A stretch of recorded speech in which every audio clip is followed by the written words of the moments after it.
Alright guys, we got a review video for Q-1-4. On this video, we're going to start by looking at the VDT chart. Usually I say VTD, but it looks like it's backwards here on this review.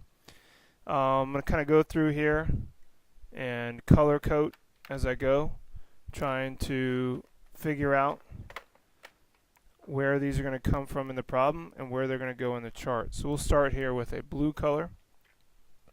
It says a bus leaves Grand Central Station and travels 20 meters per second for 5 minutes. So the first thing I'm going to do is check my units. This is minutes, this is meters per second, and that's going to be a problem. We want to make sure that we have what you call unit agreement. Unit agreement. That's kind of the key to working these problems, is having unit agreement. So we put in 20 here, and then we're going to need to turn 5 minutes into seconds. So 5 times 60 gives us 300 seconds. I'll wait till the end and I'll come back and I'll fill in all the missing parts. Next, we're going to do it for the bus. Then makes its first stop for 4 minutes and continues on. So this next one's going to have a velocity of 0 for a time of 4 minutes. So 4 times 60 is 240. So we've got our first two down here. See if I can locate another color. I guess black will do. The bus then travels north again, 30 meters per second for 9 minutes. So similar problem. We're still going north, so it's still positive. 9 minutes. That's going to put us in at 540 seconds. Okay, so we still have a velocity and time kind of thing going on. Then another color coming up here. The bus stops again, letting passengers board for 2 minutes. So we're going to have another 2 minutes for passengers board. That's 120 seconds. And that's going to have 0 velocity again. And then finally, let's see if I can find one more color here. How about a red color? I've got a red pen. Finally, the bus now travels south. Now the second that they say south, I need to make sure that that is negative. So the bus is going to travel south at a speed of 25 for 7 minutes.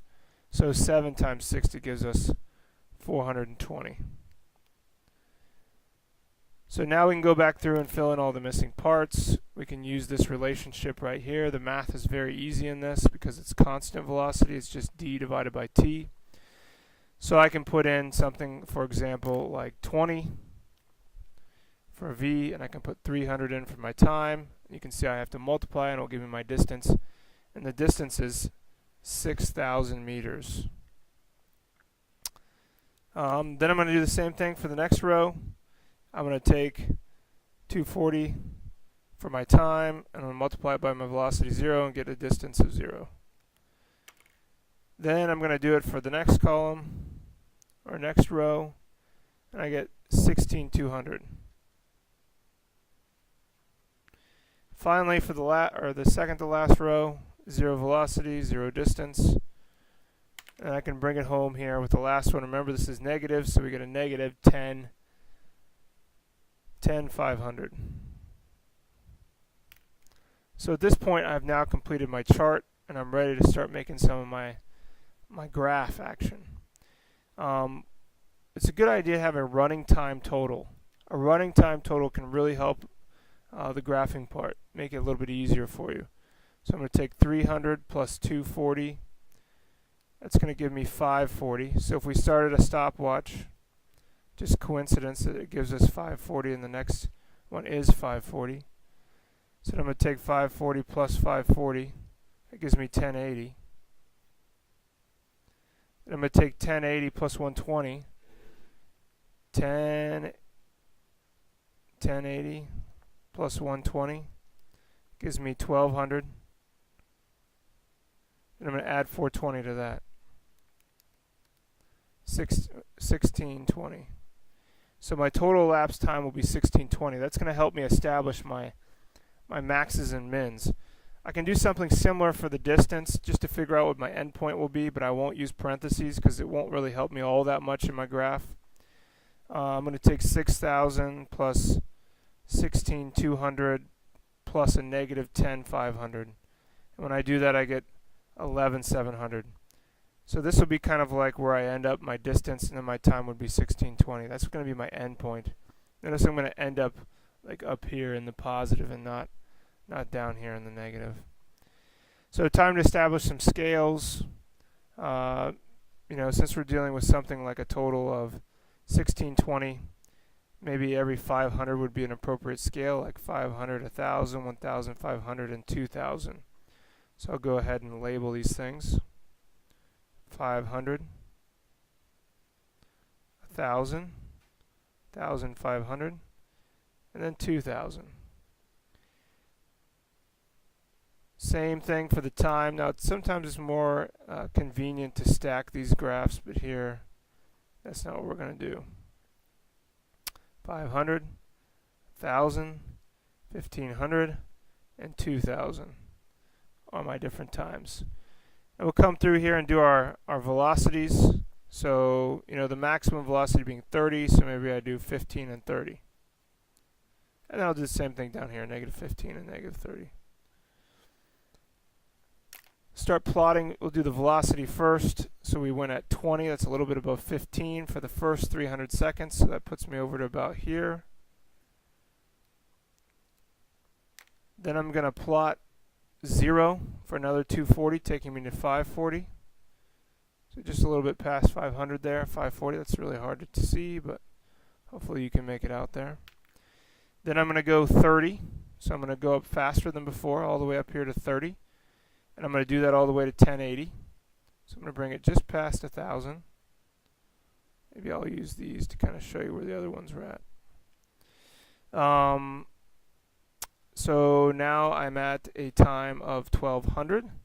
So I go 0 from 1080 over to where I think 1,200 would be located. Now I'm going to plot negative 25 all the way over to a time of 1620. And so there I have my different plots. Now sometimes it's convenient to make boxes out of these so you can see them a little bit better, although you're not required to. You could just leave them as a flat line plot.